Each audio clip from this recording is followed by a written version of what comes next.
అందరూ చదువుకున్న వాళ్ళే. ఒకటి, వీర్యకణాల సంఖ్య చాలా తక్కువగా ఉండడము లేదా నపుంసకత్వం ఉండడము, ఆ వీర్యకణాలు సరిగ్గా చురుగ్గా లేకపోవడము, తర్వాత టెస్టోస్టెరోన్ అనే హార్మోన్ లోపం శుక్రకణాలకు సంబంధించింది, ఋతుక్రమము సరిగ్గా లేకపోవడం ఆడవాళ్లకు, తర్వాత ముట్టుశూల అనేటువంటి కొన్ని ఇబ్బందులు ఉంటాయి అటువంటివి ఉండడం, తర్వాత గర్భసంచి సరైనటువంటి ఒక స్థితిలో లేకపోవడం, తర్వాత గర్భాశయానికి సంబంధించిన అనేక ఇబ్బందులు ఉండడం, ఈస్ట్రోజన్ ప్రొజెస్టెరోన్ అనే హార్మోన్స్ ఏవో ఉంటాయి కదా అవి సరిగ్గా లేకపోవడం, తర్వాత అండోత్సర్గము సరైనటువంటి సమయంలో జరగకపోవడము, ఈ PCOS అనే పాలిసిస్టిక్ ఓవరీ సిండ్రోమ్ ఇవన్నీ ఏవో లోపాలు కొన్ని ఉంటుంటాయి. అవన్నీ మీరు చదువుకున్న సైన్స్ చదువుకున్న వాళ్ళకి మీకు తెలుస్తాయి. తర్వాత శరీరంలో ఉష్ణోగ్రత సరిగ్గా లేకపోవడం, తర్వాత లైంగికమైన సమస్యలు మొదలైనటువంటివి ఉండడం, వీటన్నిటికంటే కూడా భార్యాభర్తల మధ్యలో సరి అయిన అనురాగం లేకపోవడం, సఖ్యత సరిగ్గా లేకపోవడం, అన్నిటికంటే కూడా దురదృష్టం ఇది. ఇట్లా అనేక రకాలైనటువంటి చికిత్సలు చేసుకుంటున్నా, మందులు వాడుతున్నా మనకు కొన్ని దౌర్భాగ్యములైన దుష్ప్రయోజనాల వలన సంతానం కలగకపోవడం మనం చూస్తున్నాం. తర్వాత పురుషుడిలో శుక్రకణాల సంఖ్య బాగా లోపంగా ఉండి జీవత్ కణాలు లేకపోవడం లేదా ఇన్ఫెక్షన్స్ బాగా ఉండడం ఇద్దరిలో, ఆడవాళ్లలో మగవాళ్లలో, లేదా జన్యుపరమైనటువంటి ఏవైనా లోపాలు ఉండడం, వీటన్నిటికంటే కూడా ధూమపానము, మద్యపానము ఇటువంటి వాటి వలన కూడా ఒక్కొక్కసారి సంతానం కలగకుండా ఉంటుంది. కాబట్టి ఇటువంటి వాటన్నిటిని మనం అధిగమించడం కొరకని, ఆ దోషాలన్నీ తొలగడం కొరకని ఇవాళ అనేక రకాల ప్రాయశ్చిత్త పూజా యజ్ఞ హోమాలు మనం చేసినాం. ఇవాళటువంటి కొంత మీరు ఒక పద్ధతిగా క్రమశిక్షణగా ఉండి భార్యాభర్తల అనురాగంగా జీవించండి. ఈ రోజు నుండి మీరు చేయవలసిన కార్యక్రమాలు ఏంటంటే, చక్కగా ఈ పూజా యజ్ఞం కొరకు మా కమిటీ, దేవాలయ కమిటీ, తర్వాత భవానీ గ్రహమండలేశ్వర మండలి, అన్నిటికంటే బాగా ఆరాట పడేవాడు చిరంజీవి మా శిష్యుడు సంపత్ శర్మ. ఇది ఎలాగైనా సక్సెస్ చేయాలనే ఒక సత్సంకల్పంతో ఉంటాడు కనుక అది ముందంతా నెల రోజుల నుండి ప్రణాళిక చేస్తూ మా కమిటీ వాళ్ళకు మహిళా మండలి బాగా పురమాయిస్తూ మీ అందరితో వాట్సాప్ గ్రూప్ క్రియేట్ చేసి ఒక అనుసంధానం చేసినటువంటి మా చిరంజీవి సంపత్ శర్మను, కమిటీ భక్త బృందాన్ని, మహిళా మండలి, ఇంకా సేవ చేసుకునే వాళ్ళను, ఇక్కడికి వచ్చిన భక్తులందరినీ కూడా నేను పరిపూర్ణంగా ఆశీస్సులు అందజేస్తున్నాను వేదోక్తమైనవి. తర్వాత మనం ఇవాళ చేసినటువంటి అనేక కార్యక్రమాలు అయినాయి. ఇవన్నీ మీకు ఒక లిస్టు చదవడం జరిగింది. మీరు చేయవలసినటువంటివి ఏంటంటే, గణపతి సన్నిధానంలో మీ ఇంట్లో ప్రతిరోజు కూడా పొద్దున్నే స్నానం చేయగానే మీకు ఇచ్చిన ఏ కార్డు అయితే ఉందో ఆ కార్డులో ఉన్న అన్ని మంత్రాలు ఒక్కసారి చదవండి. కామేశ్వర ముఖాలోక కల్పిత శ్రీ గణేశ్వరాయ నమః అని మాత్రం 1,25,000 జపం కావాలి మొత్తం. అయితే తప్పకుండా ఫలితం కలుగుతుంది. తర్వాత అద్భుతమైన మరొక విషయం, ప్రదోష కాలంలో సూర్యుడు అస్తమించిన తర్వాత తప్పనిసరిగా భార్యాభర్తలు వీలైతే శుచిగా ఉండడం కొరకని నెత్తిమించే అవసరం లేదు, మామూలుగా కంఠస్నానం చేసినా పర్వాలేదు, లేదా కాళ్ళు చేతులు కడుక్కొని శుభ్రమైన వస్త్రాలు ధరించి మీరు రోజు పూజ చేసే దేవుడి గదిలో ప్రదోష కాలంలో తప్పకుండా, అంటే సూర్యుడు అస్తమించే సమయంలో దీపం వెలిగించండి. ఒకవేళ కుదరకపోతే రాత్రి పడుకునే లోపల శుచిగా శుభ్రంగా బట్టలతో చక్కగా దీపాన్ని వెలిగించే పడుకోండి. దీపం వెలిగించకుండా మాత్రం పడుకోవద్దు సంతానం అయ్యే వరకు తప్పకుండా. తర్వాత కొన్ని మన సొంత ఊర్లలో ఇష్టదేవత, కులదేవత మొక్కులు మొక్కుతాం. ఆ మొక్కులు తీర్చకపోయినా మనకు సంతానం కలగకపోవచ్చు కనుక తప్పకుండా మొక్కులు తీర్చుకునే ప్రయత్నం చేయండి. తర్వాత తల్లిదండ్రులకు వాళ్లకు కావలసినటువంటి ఒక మందులు, మాకులు, వాళ్ళ యొక్క బాగోగులు తప్పకుండా చూడండి. తర్వాత పూర్వీకులు ఎవరైనా ఉంటే మీ ఇంట్లో ఈ తద్దినములు అని అంటారు కదా, మరణించిన వాళ్ళకు పెట్టేవి, లేదా కూరగాయలు బియ్యము సాహిత్యము దానం చేస్తారు. సంవత్సరకు ఒకసారి అమావాస్య నాడు పితృమావాస్య నాడు చేస్తారు, దసరా కంటే ముందు. అయితే అటువంటి చేయకపోతున్న పితృదోషాలు అని అంటారు, మాతృదోషాలు. మీ తండ్రి తాత ముత్తాతలు సరిగ్గా చేయకపోయినా, మీ ఇంట్లో ఇటువంటివి ఏవైనా దుర్మరణాలు జరిగిన, అంటే పాముల చేత కరవబడి, లేదా నీళ్లల్లో మరణించి, లేదా విషము ద్వారా, లేదా ఆయుధాల ద్వారా మరణించడము, ఇటువంటివి జరుగుతున్న ఇటువంటి వాటి దుష్ప్రారంభం వలన కూడా సంతానం కలగకపోవచ్చు. కనుక అటువంటి వాటన్నింటినీ తొలగించుకోవడం కొరకని తప్పకుండా మీరు ఇవాళ అనేక ప్రాయశ్చిత్తాలు మీకు జరిగినాయి. తర్వాత మీకు ఎక్కడ గోవు కనిపించిన ఆ సుదక్షిణ దిలీపులు మండల దీక్షగా 41 రోజులు గోసేవ చేసినారు. గోవు ఎక్కడ వత్సతో కూడుకుని బిడ్డతో కూడుకున్న గోవు ఎక్కడ కనిపించినా అది కూర్చుంటే కూర్చున్నారు, నిలబడితే నిలబడ్డారు, అది నడుస్తుంటే దాని వెంట నడిచినారు, దానికి ఆహారం పెట్టినారు. అందుకొరకే అటువంటి ఈ ఇక్ష్వాకు వంశంలో సుదక్షిణ దిలీపులకు శాపము తొలగి రఘుమహారాజు జన్మించినాడు. అందుకొరకే వాళ్ళ వంశమంతా కూడా అభివృద్ధి చెందింది. ఇక్ష్వాకు వంశంలో, రాముడి వంశంలో కూడా సంతానాలు సరిగ్గా కాలేదు. వాళ్ళు కూడా ఇటువంటి అనేక రకాల యాగములు, యజ్ఞములు, పూజలు, గోసేవ, బ్రాహ్మణ దక్షిణలు, దానాలు ఎన్నెన్నో చేసి సంతానాలను పొంది వాళ్ళు లవకుశుల వరకు రాజ్య పరిపాలన కొనసాగించి తర్వాత కూడా అనేక వేల సంవత్సరాలు వాళ్ళు రాజ్య పరిపాలన, అయోధ్య నగరాన్ని పరిపాలన చేస్తున్నారు. వంశం అనేది అభివృద్ధి అయింది. తర్వాత ఇంకొక అద్భుతమైన విషయం మీకు చెప్తున్నాను. రాగి చెట్టు, మేడి చెట్టు, తర్వాత మర్రి చెట్టు, తర్వాత మామిడి చెట్టు, ఇంకొకటి జువ్వి చెట్టు, ఈ 5 చెట్లు, బిల్వ వృక్షము, తర్వాత జమ్మి చెట్టు, ఈ 6-7 చెట్లు ఎక్కడ కనిపించిన ఒక చెంబెడు నీళ్లు పోయండి, దాని చుట్టూ 3, 5, 8, 11 ప్రదక్షిణాలు చేయండి. ముఖ్యంగా ఆదివారాలలో ఈ వృక్షాల సేవ తప్పకుండా చేయండి.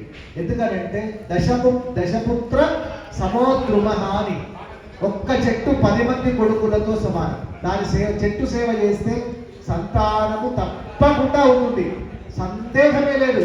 గ్యారెంటీగా చెట్లకు సేవ చేస్తే సంతానం అవుతుంది. ఇది సత్యం సత్యం సత్యం. తర్వాత మీ అమ్మ నాన్నలను, గురువులు, మీకు మంత్రోపదేశం చేసిన గురువులను తప్పకుండా గౌరవించండి.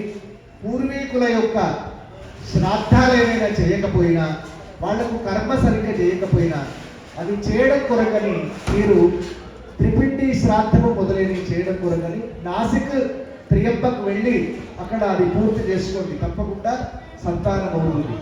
దాని తర్వాత 12 ఆదివారాలు శ్రద్ధగా 12 దోషిట్లో 12 సార్లు నీళ్లు పోసి చేతిలో దోషిట్లో అంజలిలో సూర్యుడికి చూపించి నాకు సంతానం కావాలని ప్రార్థన చేసి సూర్యుడికి వదిలిపెట్టాలి. 12 ఆదివారాలు తప్పకుండా చేయాలి.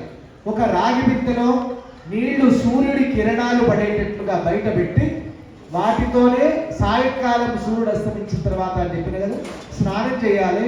అవి మంచినీళ్ళలాగా మినరల్ వాటర్ కూడా పెట్టుకోవచ్చు, గంగాజలం పెట్టుకోవచ్చు. అవి తాగి అప్పుడు దీపారాధన చేస్తే చాలా మంచిది.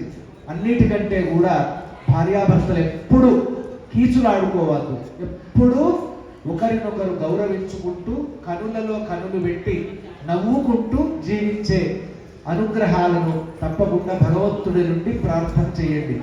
తర్వాత చెడు ఆలోచనలు ఎప్పుడు కూడా చేయవద్దు. భయాన్ని తొలగించుకోవాలి, మానసిక వేదనను తొలగించుకోవాలి, మనస్సు శాంతంగా ఉండేటట్టుగా చేయాలి. భార్యాభర్తలు ఇద్దరూ ఒకరినొకరు శారీరకంగా కలిసేటప్పుడు మాత్రం మనస్సులో దురాలోచనలు అసలు ఉండొద్దు, ప్రశాంతమైన వాతావరణంలో ఉండాలి. అందుకొరకే సాయంకాలము స్నానం చేయమని చెప్తున్నాను మీకు, దీపం పెట్టుకోవడం కొరకని. ఆ రకంగా మీకు ఒక అద్భుతమైన శక్తి ఉత్పాదన జరుగుతుంది. దాని తర్వాత మీ ఇంటి డాక్టర్లు ఎవరైతే ఉంటారో ఆ డాక్టర్లు మీకు ఏవైతే సంతానం కొరకని ఇచ్చిన మందులు ఏవైతే ఉంటాయో అవి సక్రమంగా వాడండి. ఆ మందుల ప్రయత్నం కూడా చాలా చక్కగా చేయండి. ఆ థెరపీని కూడా చక్కగా మీరు వినియోగించుకోవాలి. అట్లాగే మీకు తెలిసిన ఇష్టదేవత కులదేవతలను ప్రార్థన చేయండి. మళ్ళీ ఇక్కడ సంకష్టహర గణపతి దగ్గర భక్తి శ్రద్ధలతో ఒక 12 మంగళవారాలు ఇక్కడికి వచ్చి చుట్టూ ప్రదక్షిణ చేయండి. మీకు ఒక 3 నెలల వరకు 6 నెలల వరకు కూడా మీరు గర్భధారణ కాకపోతే మరొకసారి అప్లికేషన్ పెట్టుకోవడానికి ఇక్కడికి రండి. వచ్చి ముడుపు కట్టండి. గణపతికి తప్పకుండా మరొకసారి గుర్తు చేయడం కొరకు. ఎందుకంటే కోట్ల మంది వచ్చి ఇక్కడ ముడుపులు కడుతుంటే గణపతికి ఒక్కొక్కసారి ఓవర్లూక్లో రైట్ కొట్టలేకపోతున్నాడు ఆయన. ఇంతమంది కట్టేసరికి మర్చిపోయి బయట దాటి ముందుకు వెళ్ళిపోతున్నాడు. దానివల్ల కొంతమందికి కావట్లేదు. కనుక 3 నెలలు కాకపోతే కనుక మళ్ళొకసారి ఇక్కడికి రండి. వచ్చి ఒక ముడుపు కట్టి మళ్ళొకసారి గణపతికి గుర్తు చేసి గరిక పెట్టి చెమ్మిడి నీళ్లు పోసి వెళ్ళండి. లేదంటే 6 నెలల వరకు అయినా మరొకసారి తప్పకుండా రావాలి. తర్వాత సరైన సమయంలో నిద్రపోయే ప్రయత్నం చేయండి. సకాలంలో బలవర్ధకమైన ఆహారం స్వీకరించండి. తర్వాత ధూమపానము మద్యపానము తగ్గించండి. ఇప్పుడు చెప్పేది కనుక వింటే నేను ఇక్కడి నుంచి కిందికి దిగిన తర్వాత అందరు నన్ను దెబ్బలు కొడతారు. కొంచెం మాంసాహారాన్ని తగ్గించండి అని చెప్పకూడదు. చెప్తే మీకు అందరికీ బాధ అవుతుంది. ఈ అయ్యగారు ఎంత సరిగ్గా చెప్పట్లేదని అంటారు. కనుక కొంతవరకు తగ్గించుకొని మీరు ఈ ధర్మ పద్ధతిలో జీవనాన్ని, ఎందుకంటే హింసా ప్రవృత్తి వలన కూడా కొంతమందిలో, అందరికి కాదు, కొంతమందిలో హింసా ప్రవృత్తి వలన కూడా సంతానం కాలేదు. కనుక అందుకొరకు అవన్నీ మేము పరీక్షలు చేసి చేసి చేసి ఈ చివరికి ఈ మాట చెప్తున్నాం. అన్నిటికంటే కూడా మంచి మనస్సును సంపాదించి ఈ భూమి మీద బ్రహ్మ సృష్టి జరిగినప్పుడు మనం తల్లిదండ్రులకు జన్మించినప్పుడు ఈ నుదుట మీద ఏమైనా దౌర్భాగ్యాలు రాసుకుని ఈ భూమి మీద కనుక పుడితే అటువంటి దౌర్భాగ్యాల వలన ఈ సంతానం కనుక కలగకపోతే, అనారోగ్యమై అధైర్యం కనుక ఉంటే, విశ్వాసం లేకపోతే మీరు అమ్మవారికి అర్చన చేసిన లలితా సహస్రనామాలకు అర్చన చేసిన కుంకుమ ఏదైతే ఉంటుందో అది కుంకుమను నుదుట తప్పకుండా ధరించి మాత్రమే మీరు బయటకు వెళ్ళండి. ఎట్టి పరిస్థితుల్లో ఉండదు. ఎప్పుడూ వీలైతే అప్పుడు ధరించండి. సాయంత్రం దేవుడి దగ్గర స్నానం చేసిన తర్వాత దీపారాధన చేసే ముందు కూడా తప్పకుండా అమ్మవారికి అర్చన చేసిన కుంకుమ గుళ్ళల్లో నుంచి తీసుకొని వెళ్ళండి. లేదా మీరే స్వయంగా దాన్ని సృష్టించండి, తయారు చేసుకొని చక్కగా నుదుట పెట్టండి. తర్వాత ఈ హోమ భస్మను మీకు తర్వాత అందిస్తారు. ఆ హోమ భస్మను ఒక బౌల్లో పోసుకోండి. పూర్ణాహుతి భస్మను మీ అంతటా మీరే దాంట్లోంచి తీసుకోవద్దు. అది కాలుతుంది, మొత్తం తోలంతా లేసిపోతుంది. మళ్ళా మాకు అపఖ్యాతి, గణపతికి అపఖ్యాతి కలగద్దు. కనుక ఆ భస్మ తప్పకుండా తీసుకోండి. ఇవాళ కాకపోతే రేపు రండి, ఎల్లుండి రండి, వారంకు రండి. కానీ ఆ భస్మ తీసుకొని వెళ్ళి ప్రతిరోజు దాన్ని నుదుట తప్పకుండా ధరించండి. తర్వాత మీకు ఒక లడ్డూ ఇస్తున్నారు. ఈ లడ్డూ ప్రసాదం మీ ఇద్దరు భార్యాభర్తలు తప్పకుండా నైవేద్యంగా స్వీకరించండి. దాని తర్వాత ఒక ఈ అద్భుతమైన నిన్న అభిషేకం చేసిన కాజు కిష్మిష్ డ్రై ఫ్రూట్స్తో కూడుకున్న ఒక డబ్బా స్టిక్కర్ ఇస్తున్నారు. ఈ స్టిక్కర్ ఏమో మీ ఇంటికి మీ దేవతాలయంలో అతికించుకోండి, లేదా మీ బండికో మీ కారుకో లోపల అతికించండి. బయట అయితే వర్షం పడితే కూడిపోతుంది. కనుక ఇది లోపల భాగంలో చక్కగా అతికించుకొని ఎప్పుడు మీకు కనిపించేటట్టుగా ఈ గణపతి మీకు ఎట్లా కనిపిస్తాడో గుర్తుపెట్టుకునేటప్పుడు కనిపిస్తాడా, లేదా దేవుడి దగ్గరనా, వంట ఇంట్లోనా, ఎక్కడ బాగా చూడగలుగుతారు అక్కడ దీన్ని తప్పకుండా అతికించుకోండి. ఈ కాజు కిష్మిష్ ప్రసాదాన్ని మీరు తినండి. మీకు ఎవరైతే సంతానం కాలేదు అని తెలిసినటువంటి వాళ్ళు పాపం బాధపడుతున్నారో వాళ్లకు కూడా కొంత పంపండి. మేము ఈ ప్రసాదాన్ని విదేశాలకు కూడా పంపుతాం. మా పాప కూడా సంతానం లేనప్పుడు మేము మా పాప పేరు మీద, మా అల్లుడి పేరు మీద మేమే స్వయంగా కూర్చొని దాదాపు ఒక 7 ఏళ్ల క్రితము కూర్చొని శ్రద్ధగా పుత్రకామేష్టి యాగం చేసి ఈ ప్రసాదాన్ని అమెరికా పంపినాం.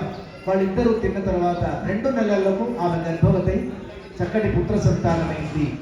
అలాగే అమెరికాలో ఉండేటువంటి కొంతమంది బ్రాహ్మణులు కూడా ఆ అమ్మాయి వాళ్ళు రాలేని పక్షంలో వాళ్ళ తల్లిదండ్రులు హైదరాబాద్లో ఉండి ఇక్కడికి వచ్చి వాళ్ళే స్వయంగా కూర్చొని ఈ ప్రసాదాన్ని విదేశాలకు పంపినారు. ఒక ఇద్దరు లండన్ వాళ్ళు, ఇద్దరు బ్రిటన్ వాళ్ళు, తర్వాత అమెరికా వాళ్ళు అలా పంపించినారు.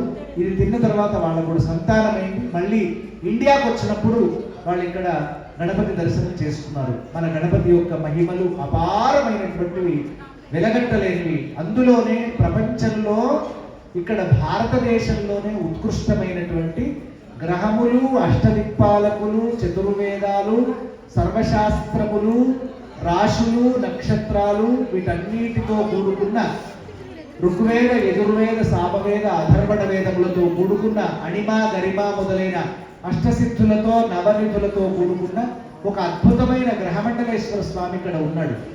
మీరు దగ్గరలో ఉన్న వాళ్ళు ఒక 11 సోమవారాలు ఖచ్చితంగా రండి. వచ్చి చెంబెడు నీళ్లు పోయండి, పోసి ఆ తీర్థము రాగి చెంబులో పట్టుకొని అది తాగండి. ఖచ్చితంగా అవుతుంది. ఎన్ని థెరపీలు చేసినామో ఇవాళ, ఈ ఒక్క మీరు ఇచ్చినటువంటి ఈ 5,000లో 100 థెరపీలు, 100 ప్రయోగాలు, ఆలోచనలు చేసి ఒక 20 ఏళ్ల నుంచి కష్టపడుతూ ఈ మహత్తరమైన సంతానం కొరకు చేస్తున్న ఈ ప్రయత్నంలో ఇప్పటికే మహాగణపతి అనుగ్రహంతో చేసిన పుత్రకామేష్టి యాగం ద్వారా ఒక 1000 మంది సంతానమైండ్రు. ఇంకొకటి చెప్పబోతున్నాను. ఒకవేళ నేరుగా సంతానం కానటువంటి వాళ్లకు, ఇక ఎన్ని లక్షలు ఖర్చు పెట్టుకున్నా ఏం చేసినా కానటువంటి వాళ్లకు ఒక అద్భుతం జరిగింది. ఇక్కడే జరిగింది అదంతా కూడా. వాళ్లకు వాళ్ళ బంధువర్గంలో ఉన్న ఆడపిల్లను దత్తత తెచ్చుకొని మళ్ళీ ఇక్కడికి వచ్చి గణపతి దగ్గర వాళ్ళు ముడుపులు చెల్లించుకున్నారు, సేవ చేసుకొని వెళ్ళినారు. అట్లాగే ఇంకొకరు గవర్నమెంట్కు అప్లికేషన్ పెట్టుకున్నారు. మాకు సంతానం ఎన్నేళ్ళైనా కావట్లేదు కనుక మాకు సంతానం కొరకు మీ దగ్గర ఉన్నవాళ్ళు కావాలనంటే ఒక అనాథ శరణాలయం నుండి పిల్లలను తెచ్చుకొని ఈ పుత్రకామేష్టి యాగంలో ఫలించినటువంటి వాళ్ళు కూడా ఉన్నారని చెప్పడానికి సాహసిస్తున్నాను. మరొక అద్భుతమైనటువంటి సంతానం అయింది. అది ఇట్లా సభాముఖంగా నేరుగా చెప్పకూడదు, చెప్తే ఫీల్ అవుతారు. ఎట్లా సంతానం అంటే ఇతరమైనటువంటి దుష్కర్మ కాదని, అది చెడు కాదు నేను చెప్పేది. అది వ్యక్తిగతంగా మీకు ఎలా సంతానమైంది అనేది చెప్పడం జరుగుతుంది. ఒక యాక్సిడెంట్ అంటే చెప్పకూడదని చెప్తున్నాను. ఒక బ్రాహ్మణ కుటుంబంలోనే రోడ్డు మీద అతని సంతానం కాకపోతే యాక్సిడెంట్ అయిన తర్వాత మళ్ళీ ఆమె ఇక్కడ పుత్రకామేష్టి యాగం అంతకంటే ముందు చేసుకున్నటువంటి ఒక ఫల ప్రభావం వలన మళ్ళీ పెళ్లి చేసుకొని ఆ రకంగా ఆమె 2 పిల్లలకు సంతానవతిగా అయినటువంటి దాఖలాలు కూడా ఇక్కడ గణపతి దగ్గర ఉన్నాయి.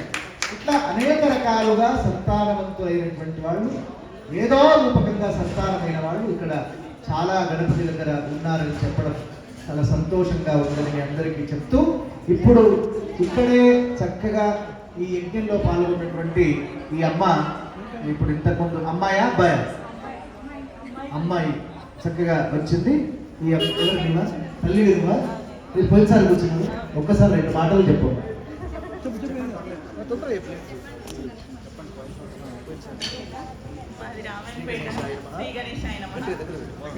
శ్రీ గణేశాయ నమః.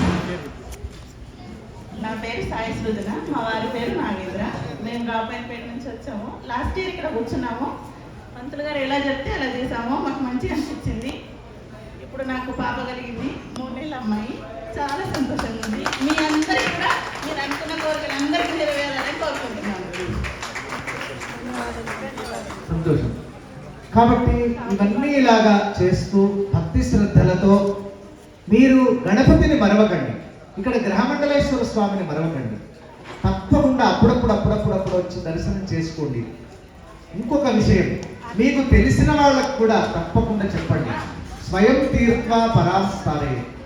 మనము ఉద్ధరింపబడుతూ 10 మందికి, మనకు కాకపోతే వేరే వాళ్ళకు కావచ్చు కదా, వాళ్ళకి చెప్పండి ఈ విషయాలన్నీ కూడా. సంవత్సరంకి ఒకసారి జరిగే ఈ అద్భుతమైన కార్యక్రమం మీరు ఒకవేళ వ్యక్తిగతంగా చేసుకోవాలని అనుకుంటే మమ్మల్ని సంప్రదించండి. అలా చేస్తే కనుక కొంత రుసుముతో మేము ఈ కార్యక్రమాలన్నీ కూడా మీకు వ్యక్తిగతంగా కూడా చేయిస్తాం. అట్లా కూడా మీరు ప్రయత్నం చేసుకోవచ్చు. దానికి దాఖలాగా ఈ గణపతి సంకష్టకర కామారెడ్డి సంకష్టకర గణపతి దగ్గర చేసే కార్యక్రమము సంగారెడ్డిలో ఒక వైశ్యుల కుటుంబంలో వాళ్ళకు పెళ్ళై 11 ఏళ్ళైనా సంతానం కాకపోతే ఇదే పుత్రకామేష్టి యాగము వాళ్ళ ఇంట్లో చేయడం జరిగింది. దాని తర్వాత వాళ్లకు 2 కొడుకులు పుట్టినారు. 2 కొడుకులు బీటెక్ చదివి వాళ్ళు అమెరికాలో పెద్ద జాబులలో మంచి అద్భుతమైనటువంటి అనుగ్రహాలను పొందినారు. ఇది ఈ చేసినటువంటి దీని యొక్క కార్యక్రమం. ఇక్కడ గణపతి దగ్గర చేసినటువంటి సేవ చేసినటువంటి వాళ్ళు మొట్టమొదట గ్రూప్ 1 ఆఫీసర్, కానీ నల్గొండ నుంచి ఇక్కడికి ట్రాన్స్ఫర్ అయ్యి వచ్చిన తర్వాత ఎవరో చెప్పినారు గణపతి క్షేత్రానికి వెళ్తే అక్కడ మీకు అనుకూలం జరుగుతుంది. వాళ్లకు కూడా పెళ్ళై 7-8 ఏళ్ళు అయిన తర్వాత వాళ్లకు మనసును పట్టక ఇక్కడ గుడికి వస్తే వాళ్ళకు ఒక సేవ చెప్పడం జరిగింది 20 ఏళ్ళు. అయితే ఇక్కడ కొంచెము ఊడ్చి, చీపురుతో ఊడ్చి నీళ్లు చల్లి ముగ్గులు పెట్టండి ఒక 11 మంగళవారాలని చెప్తే అలాగే చేస్తున్నారు. భగవంతుడు ఒక ఆడపిల్లనిస్తే సరిపోయేది కాదు, ఒక మగపిల్లవాడిని ఇస్తే సరిపోయేది కాదు. గణపతి మన సంకష్టహార గణపతి ఎంత గొప్పవాడంటే 2 అనుగ్రహం ఇచ్చి 2 కవల పిల్లలు, అది 2 కొడుకులు కలిగేటట్టుగా అనుగ్రహాలను ఇచ్చినారంటే గణపతి యొక్క అనుగ్రహం అనన్య సామాన్యమైనది అని చెప్పడంలో ఏమాత్రం సందేహం లేదు. ఇంకా ప్రత్యక్షంగా ఇక్కడ మా అన్నయ్య యజ్ఞం రమాకాంత్ శర్మ అన్నయ్య ప్రత్యక్షంగా ఇక్కడ ఉండి అనేక మందికి ముడుపులు, ఆయన సంకష్ట చతుర్థి వచ్చిందనంటే 100 ముడుపులు కట్టించేదాకా నిద్రపోడు ఆయన ఖచ్చితంగా. అంటే అలాగా ఆయన ఆ శ్రద్ధ అటువంటిది. వారు కూడా ఇక్కడ జరిగిన అనుభవాలు ఒక 2-3 చెప్తారు, వాటిని కూడా మీరు శ్రద్ధగా వినండి. ఆయన హస్తవాసి కూడా మంచిది, ఆయన చేత ముడుపు కట్టించుకుంటే కూడా మంచిది కనుక అట్లా అందరూ కూడా ముడుపు కట్టించుకొని శ్రద్ధగా మళ్ళొక్క 3 నెలల తర్వాతనైనా వచ్చి శ్రద్ధగా చేసుకోండి. 2 మాటలు చెప్పండి.